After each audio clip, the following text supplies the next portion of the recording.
అందరికీ వందనాలండి. దేవుడు మన కొరకు సిద్ధపరిచిన వాక్యమును చదువుకుందాం. నిన్ను వలె నీ పొరుగు వారిని ప్రేమింపవలెను.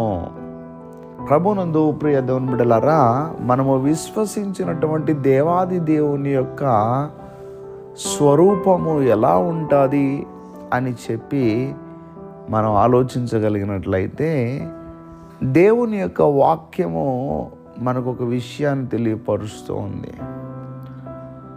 ఒకసారి మనము కంపేర్ చేసి మాట్లాడతామంటే, అతనిలా మాట్లాడుతున్నాడు, అతనిలా ఉన్నాడు, ఆమెలా ఉన్నది అని చెప్పి మనం ఇతరులు ఒకరితో ఒకరు పోల్చి మనం చూస్తూ ఉంటాం. అయితే పోలిక కాదు కానీ దేవుని యొక్క వాక్యము దేవాది దేవుని గురించి ఒక మాట చెప్తూ ఉంది. ఏమిటంటే, దేవుని యొక్క స్వరూపం ఎలా ఉంటుంది అని అంటే, దేవుడు ప్రేమ స్వరూపి అని వాక్యం చెప్తుందండి. అంటే దేవుడు ఏ రూపములో ఉంటాడు అంటే, దేవుని యొక్క రూపము ప్రేమకు గనుక ఒక రూపం ఉన్నట్లయితే అది దేవుడే. మనమేమనుకుంటాం తెలుసా, ప్రేమ అనేది మనం ఆలోచించగలిగినట్లయితే ఒక లక్షణం అది.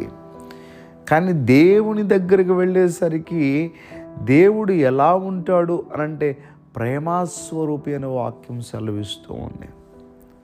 కనుక దేవుడు ఏ రూపంలో ఉంటాడండి? ప్రేమకు రూపం దేవుడు, దేవుడే ప్రేమ, ప్రేమే దేవుడు అన్నట్టుగా ఆయన స్వరూపం ఉంటుంది. అయితే ఆ ప్రేమ కలిగినటువంటి దేవుడు లోకముని ఎంతో ప్రేమించాను. ఆ ప్రేమ కలిగినటువంటి దేవుడు మన అందరినీ కూడా ప్రేమిస్తున్నాడు. ఆయన దేవుడు లోకమును ఎంతో ప్రేమించును. నిజంగా ఆయన ప్రేమించే తన ప్రియ కుమారుణ్ణి ఈ లోకమునకు మన కొరకు పంపించారండి. అయితే అలాంటి ప్రేమ కలిగినటువంటి దేవుడు ఆయన ప్రేమించడమే కాదు, మనల్ని కూడా ప్రేమించమని చెప్తున్నాడు. ఎవరిని ప్రేమించాలండి? నిన్ను వలె నీ పొరుగువానిని నువ్వు ప్రేమించుకుంటావో నీ పొరుగువాన్ని కూడా అలా ప్రేమించు. ఎంత చక్కటి మాట అండి. నిజంగా ప్రేమ అనేటువంటి లక్షణంతో మనం నింపబడినప్పుడు మనము చూచేటటువంటి దృష్టి అంతా మారిపోతుందండి. నిన్ను వల్లే నిన్ను ఎలా ప్రేమించుకుంటున్నావో అలా ఇతరులను కూడా ప్రేమించగలిగినటువంటి సుగుణము మనకి ఉండాలండి. ఎవరైతే అలా ప్రేమించగలుగుతారో దేవుడు అట్టి వారిని చూసి ఇష్టపడతారు. కనుక ఈరోజు దేవుని యొక్క వాక్యం మనతో మాట్లాడిన రీతిగా మనల్ని మనం ఎలా ప్రేమిస్తున్నామో మన పొరుగు వారిని కూడా అలా ప్రేమించడం నేర్చుకుందాం. ఎందుకంటే పాత నిబంధన గ్రంథములో ఆజ్ఞలు ఉన్నాయి. ఆజ్ఞలలో 2వ ఆజ్ఞ ఏమిటంటే, నిన్ను వలె నీ పొరుగు వాడిని ప్రేమించు అన్నటువంటి మాట.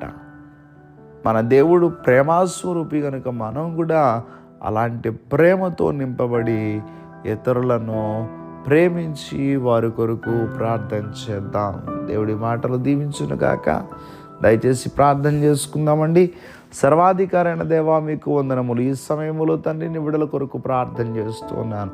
నీ బిడ్డలు వారి పనులు ప్రారంభిస్తూ ఉంటుండగా నీ బిడ్డల పనులకు తోడుగా ఉండి వారి అవసరాలన్నీ కూడా తీర్చి ఈ రోజంతా కూడా నీ బిడ్డల చేయి పట్టుకుని మీరు నడిపించమని యేసుక్రీస్తు వారి యొక్క నామం పేరట అడిగి వేడుకుంటూ ఉన్నాం మా పరమ తండ్రి.